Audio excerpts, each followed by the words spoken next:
Hindi pa rin malaman ng PNP ang kalagayan ng 6 na pulis na naipit sa bakbakan sa Marawi City. Pero ayon kay PNP Chief Ronald Bato de la Rosa, iniulat ng kanyang intel na maaring buhay pa ang mga ito. Sa unang araw pa lamang ng engkwentro sa Marawi City ay naipit na ang 6 na pulis. Hindi talaga natin masabi kung yung different yung mga personal circumstances na ngayon, kung kasalukuyang nakipaglaban or kasalukuyang nakatago, kasalukuyang naipit, hindi makalabas dahil may kalaban sa labas. Sir, pa-confirm lang yung mga nawawala raw ng mga police unaccounted for na lumalaban ngayon sa sa Marawi. Pababa ng konti. Yes, hanggang ngayon, yung from day 1 na unaccounted for na 6 ng mga membro ng Marawi City Police Station na nakatira din doon sa loob ng downtown Marawi ay hanggang ngayon is unaccounted pa rin.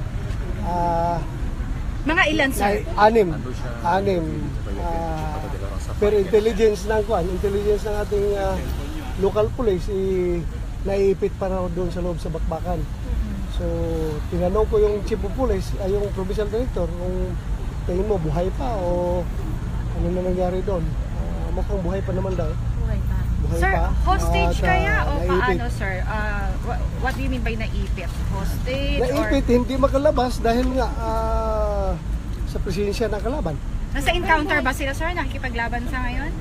Hindi talaga natin masabi kung yung different, yung mga personal circumstances na ngayon, kung kasalukuyang nakipaglaban or kasalukuyang nakatago, kasalukuyang naipit, hindi makalabas dahil may kalaban sa labas. Pero mag-anim lang, hindi. Ito yung mga kasamang unang nagresponde?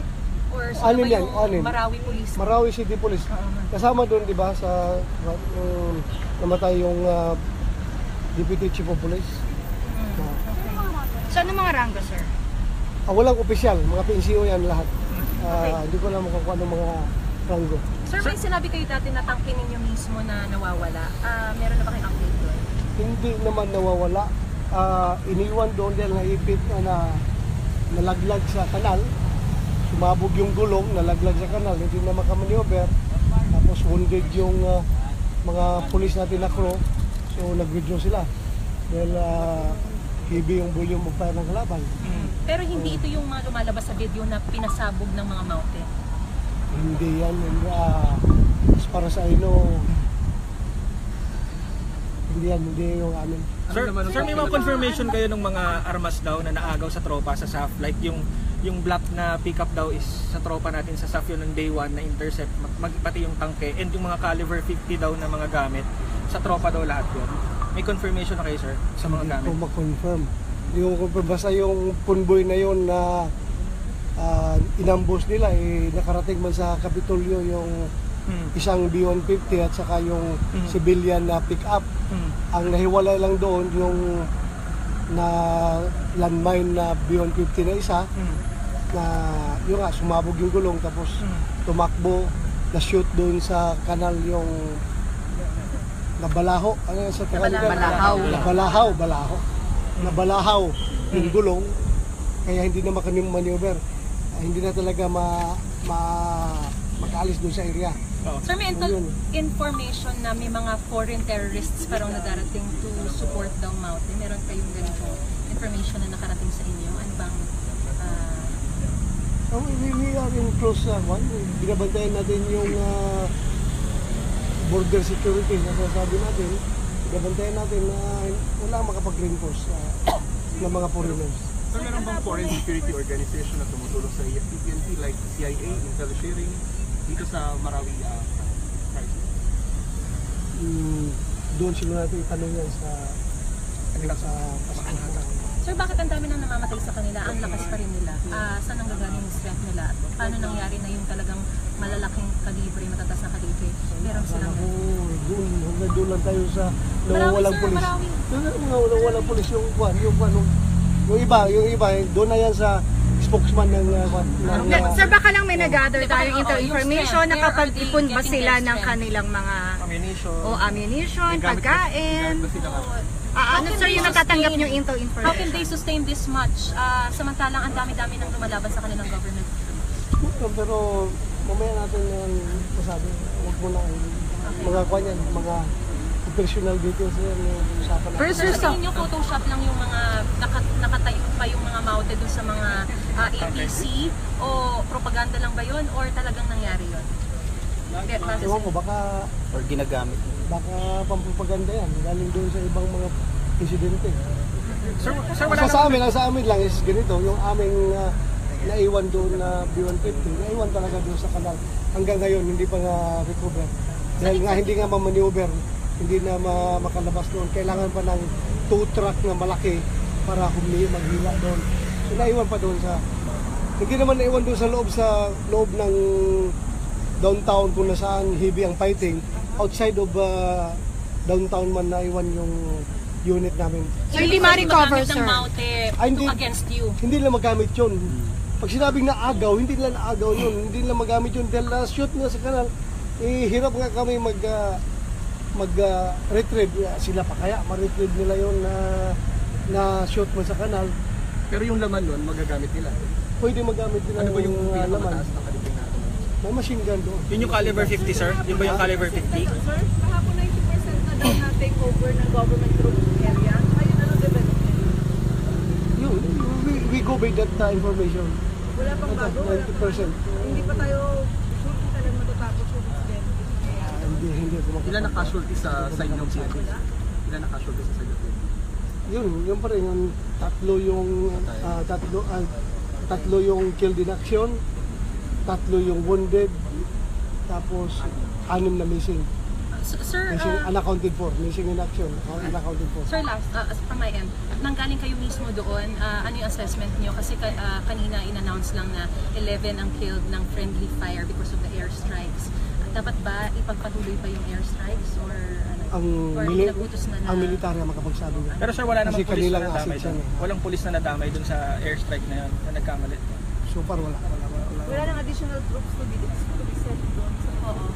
Sa amin, Yes sir, yung mga taga Luzon, naghahanda Visayas, lang, kailangan ba?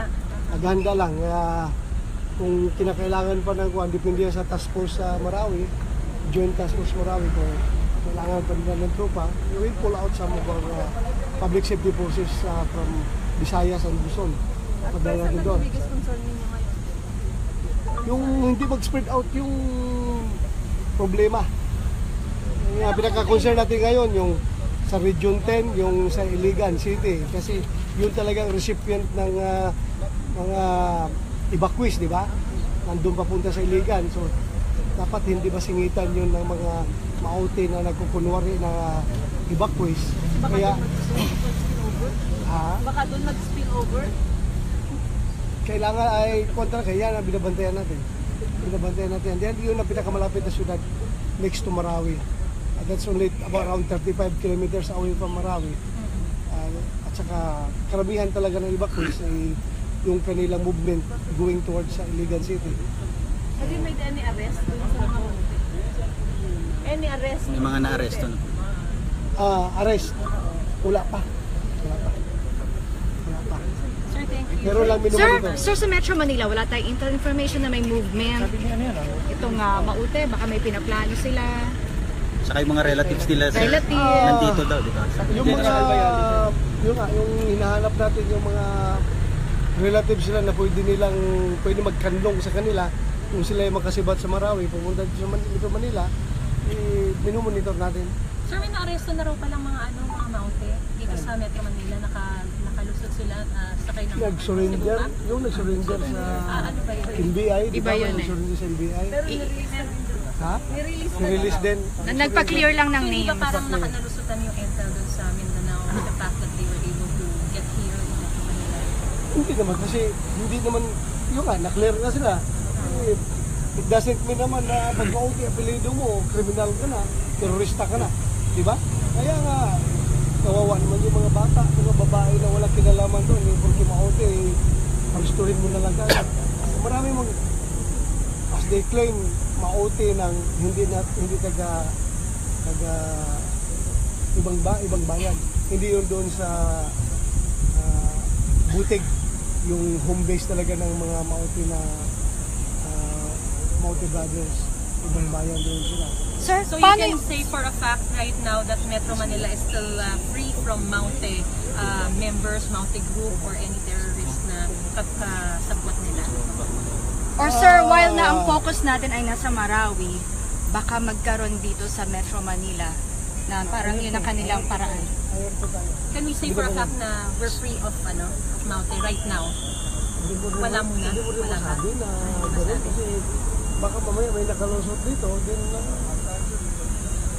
hindi natin masabi, basta alerto lang tayo. Alerto lang. Magbabantay naman natin kapulisan dito. Sir, command conference kanina ni DILG, Uy, siya yung nag-resign.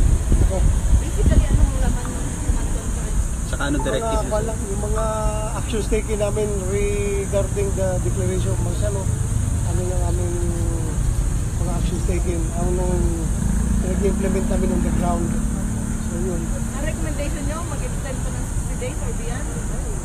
Martial law, if you'll be asked for the recommendation. I will cross the bridge when I get to the 60th day ng martial law. Huwag ko lang masabi. Hindi ako makapag-awat. At present, walang early lifting. Before Early. the 60th. Ay, hindi pa. Maraking trabaho pang gagawin doon. Hindi pa may ibang trabaho pa na hindi pa na-accomplish. Kasama na dun yung rehabilitation and reconstruction, ano mga nasira. Kasama ba sa 60 days yun? Ay, hindi siguro. So ano lang to? Yung clearing lang yan, 60 Clearing days. lang tong 60 days. Clearing, oo. Siguro clearing yan. Rehabilitation, yung malaking trabaho yan. Mag-rebuild mo yung mga nasira, mga gusali doon. So even lifting of the martial law, pwede na ang gawin ng rehabilitation. Oo, pwede naman gawin siguro. Kahit na, basta, ang importante lang, ma-restore yung peace and order at ma-arresto or ma-neutralize or ma-drive out from Marawi City yung mga terorista, yung mga rebuilding na Sir, yung mga nagkakanlong daw na politicians or parang meron silang protection ng mga local politicians doon. Sir, na-establish nyo na ba yun? yan ang kuha namin. Diyan kami nakatutok ngayon. Bakit, sir? Diyan kami nakatutok. Ano, sir, yung mga nakuha nyo information? Part of the operational details hindi mo na namin sabihin. So that's Hindi what... pa yung aming trabaho. That's- Case build up. Nagigis build up kami. You mean, sir, ito yung mga talunan? May talunan, may incumbent. Anong nila, sir? Anong agenda? Anong agenda nila sa Ano yung mga kuwan nga, kilala mga narco-politicians dyan sa Mindanao. Okay. Na konektado doon sa kanila. I-apply sa kanila yung warrant. Sir, any security Pag adjustment, makita natin, pwede. Sir, may adjustment security adjustment sa school opening after the Marawi incident? Sa Marawi, merong adjustment. Dahil yun nga, Dex mismo nagsabi na yung ibang schools doon, hindi mo na mag-open. Pero other than Marawi City, siguro normal naman lahat.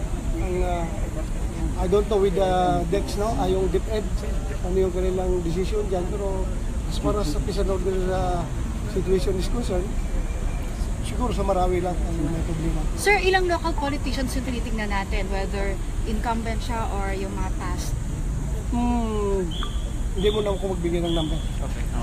That's- Malaman nila. This is the reason why talagang may mga ammunition sila, may, kumbaga, Well-funded, sir. well-funded, sir, sila. Yes. Yes. Majority ba, sir, sa Mindanao? Ha? Mindanao base? Bago pa nangyari yan, yung mga Maute mismo, yung puputok-putok din sa mga firing range. Yung mga kasama yung mga ibang politicians. So, sabihin, katagal-tagal, anong year pa yun sila nag-engage ng shooting sa mga firing range. Naka-ipon yan ng mga banda. Sir, rough estimate lang, ilang mga politicians yung tumutulong sa Maute na nasa listahan ni Pangulong Duterte? Yung nasa listahan. So lahat na from Mindanao? Mindanao base. Hindi naman lahat, pero... Hindi lang Marawi. Hindi lang Marawi. Meron pang taga Maguindanao. Meron pang ibang province. Mayors, governors. Basta mga local chief executive. Thank you, sir. Salamat, sir. Sir, thank you. Thank you for... Sir, thank you, sir.